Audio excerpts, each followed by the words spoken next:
Albert Einstein once said, everybody's a genius, but if you judge a fish by its ability to climb a tree, it will live its whole life believing that it is stupid. Ladies and gentlemen of the jury, today on trial we have modern day schooling. Glad you could come. Not only does he make fish climb trees, but also makes them climb down and do a 10-mile run. Tell me, school, are you proud of the things you've done? Turning millions of people into robots, do you find that fun? Do you realize how many kids relate to that fish swimming upstream in class, never finding their gifts, thinking they are stupid, believing they are useless? Well, the time has come, no more excuses. I call school to the stand and accuse him of killing creativity, individuality, and being intellectually abusive. He's an ancient institution that has outlived his usage. So, Your Honor, this concludes my opening statement, and if I may present the evidence of my case, I will prove it. Proceed. Exhibit A. Here's a modern-day phone. Recognize it? Here's a phone from 150 years ago. Big difference, right? Stay with me. Here's a car from today, and here's a car from 150 years ago. Big difference, right? Well, get this. Here's a classroom of today, and here's a class we used 150 years ago. Now, ain't that a shame? In literally more than a century, nothing has changed. Yet you claim to prepare students for the future? But with evidence like that, I must ask, do you prepare students for the future or the past?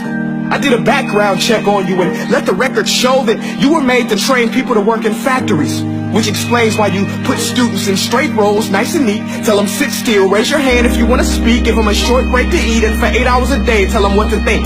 Oh, and make them compete to get an A letter which determines product quality, hence grade A of meat. I get it. Back then, times were different. We all have a past. I myself am no Gandhi.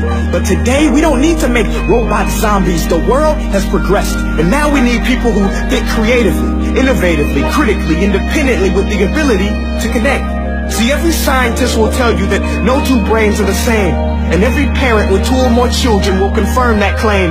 So please explain why you treat students like cookie cutter frames or snapback hats, giving them this one-size-fits-all crap. Watch your language. Sorry, Your Honor, but if a doctor prescribed the exact same medicine to all of his patients, the results will be tragic. So many people will get sick, yet when it comes to school, this is exactly what happens, this educational malpractice, where one teacher stands in front of 20 kids, each one having different strengths, different needs, different gifts, different dreams, and you teach the same thing the same way?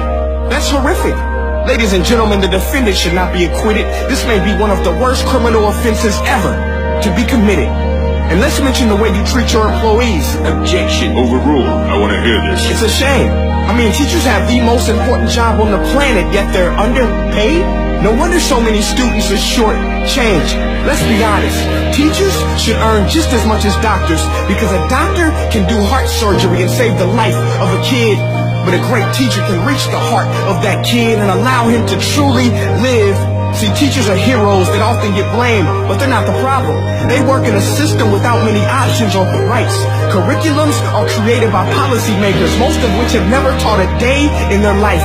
Just obsessed with standardized tests. They think bubbling in a multiple choice question will determine success.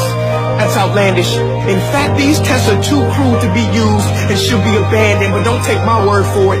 Take Frederick J. Kelly, the man who invented standardized testing, who said, and I quote, "These tests are too cruel to be used and should be abandoned." Ladies and gentlemen of the jury, if we continue down this road, the results will be lethal.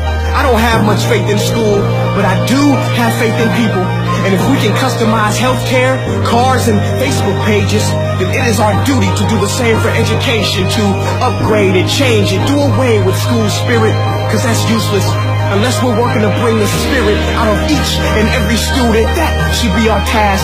No more Common Core. Instead, let's reach the core of every heart in every class. Sure, math is important, but no more than art or dance. Let's give every gift an equal chance. I know this sounds like a dream, but countries like Finland are doing impressive things. They have shorter school days. Teachers make a decent wage. Homework is non-existent, and they focus on collaboration instead of competition. But here's the kicker, boys and girls. Their educational system outperforms every other country in the world. Other places like Singapore are succeeding rapidly. Schools like Montessori, programs like Khan Academy, there is no single solution. But let's get moving, because while students may be 20% of our population, they are 100% of our future. So let's attend to their dreams, and there's no telling what we can achieve. This is a world in which I believe, a world where fish are no longer forced to climb trees. I rest my case.